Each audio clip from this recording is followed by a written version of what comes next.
আলেম ওলামারা আমাদেরকে ঠকাইছে, আমাদেরকে হক থেকে বঞ্চিত করে এদেশে যারা হক প্রতিষ্ঠা করতে চায় সেই হক তো এদেশে কোনোদিনই প্রতিষ্ঠা হবে না। আলেম ওলামারা আমাদেরকে ঠকাইছে। ওই আল্লামা মামুনুল হক বলেন, ওই মিজানুর রহমান আজহারি বলেন, এরা আমাদেরকে ঠকাইছে। কিভাবে জানেন?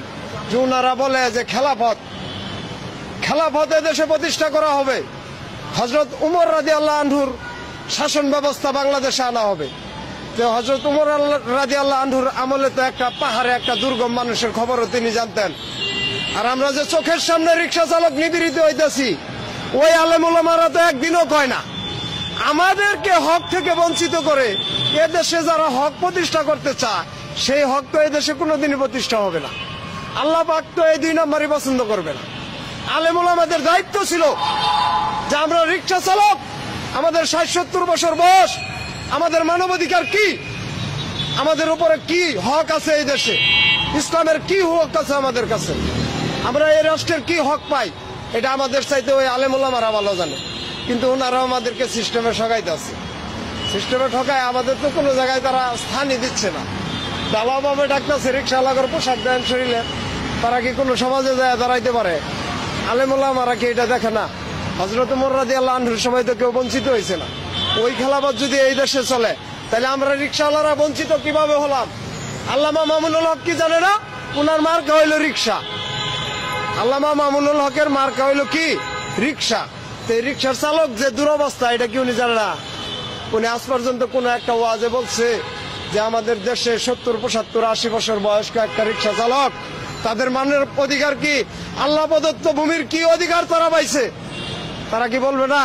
তারা তাদের হকের কথা বলতেছে, কিন্তু আমাদের যে হক এইটার কথা তারা বলতেছে না। আজকে এই কথা কইছি, হয়তো আলেম ওলামারা আমারে ধরতে পারে যে শালা তুই রিক্সাওয়ালা, এত বড় কথা কস আমাকে হুজুরের নামে। ওই হুজুরকে আমরাও সম্মান করি, শ্রদ্ধা করি। আমরা দীর্ঘদিন আশায় ছিলাম যিনারা আল্লাহর কালামের সবকিছু জানে, এই কালাম থেকে যে আমাদেরকে বঞ্চিত করা হইতেছে, অবশ্যই তারা এই কথাটা বলবে। কিন্তু দুঃখের বিষয়, ওনারা আমাদের এই যানবাহনকে মার্কা হিসাবে তৈরি করতেছেন, কিন্তু আমাদের যে দুরবস্থা এ ব্যাপারে কোনো কিছুই বলতেছেন। আর কার কথা বলবো? আমি তো শেখ হাসিনা, খালেদা জিয়া, অমুক তুমুক কারো কথা বলি না। কেন? ওই নির্বাচনী ইশতেহার যখন আচরণবিধি ঘোষণা করে তখন কিন্তু নির্বাচন কমিশনই লিখে দেয় যে বুড়ারা না নেওয়া কয়টা রিক্সাওয়ালা করতে পারবো। তাহলে এটা কি ওই এমপি মহোদয়রা জানতো না? তারাও জানতো। তো সবাই মিলে একটা জাতিকে ঠকাইতেছে। আমি একলা বলে কি এটা পার করতে পারবো? তারপরে আমার যতটুকু সম্ভব আমি বলতেই থাকবো।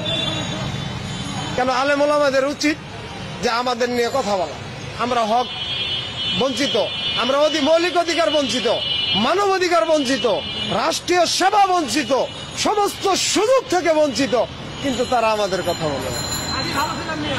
তারা আমাদের কথা বলে না। এখন আমার কথা হইলো, আমি আপনাদের মাধ্যমে কথাগুলো জাতির সামনে তুলে ধরতে চাই। আমি কারো উপরে অভিযোগ করতে চাই না, আমি কাউকে দোষারোপ করতে চাই না।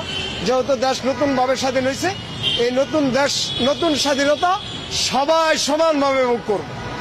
আমাদেরকে বাদ দেওয়ার যে পায়তারা করা হইতেছে, আশা করি জাতির সামনে এই পায়তারা দেশবাসী মেনে নেবে না। যেহেতু আমরা তাদের দুর্যোগে পাশে থাকি, সমস্ত দুর্যোগে আমরা তাদের পাশে ছিলাম। এই যে করোনার মধ্যে যে দুর্যোগটা ছিল, বাবার লাশ পোলায় ধরতে চাইছে না, আমরা কিন্তু হাসপাতালে নিয়ে গেছি। ওই নিউরো সায়েন্স আগারগাঁও, ওই মুগদা মেডিকেল, ওইসব জায়গায় কিন্তু আমরা নমুনা নিয়ে গেছি। আমরা কিন্তু ডরাই না। জাতির এই যে বৃষ্টিতে তলায় যায়, আমরা ছাড়া কিন্তু কোনো ভরসা থাকে না। আমরা জাতির দুর্যোগে থাকি। অবশ্যই এই দেশবাসী আমাদেরকে বিপদগামী করবে না, কখনোই আমাদের দাবিগুলো পিছনে ঠেলবে। শেষ বার্তা কি আলেম ওলামাদের কাছে? তারা যদি এই রাষ্ট্র গঠন করতে চায় কি ভূমিকা রাখা উচিত? আমি আলেম ওলামাদের কাছে বলছি যে আমিও একজন মুসলমান, আমি ইসলামী শাসন চাই, আল কোরআনের শাসন চাই। এটা আমার চাওয়া, এটা আমার ইমানি দায়িত্ব। কিন্তু আমি আলেম ওলামাদের কাছে বলছি, আমরা রিক্সা চালক, আমরা অধিকার বঞ্চিত। আমাদের মৌলিক অধিকার নিয়ে তারা যেন কথা বলে। আমরা তো শিক্ষিত না, আমরা কিভাবে বলবো? ওনারা আমাদেরকে বাদ দিতেছেন কেন? ইসলাম তো কাউকে বাদ দেয় না, এটা তো শান্তির ধর্ম। আমরা তো মুসলমান, আমাদেরকে এভাবে ছেড়ে দিলেন কেন?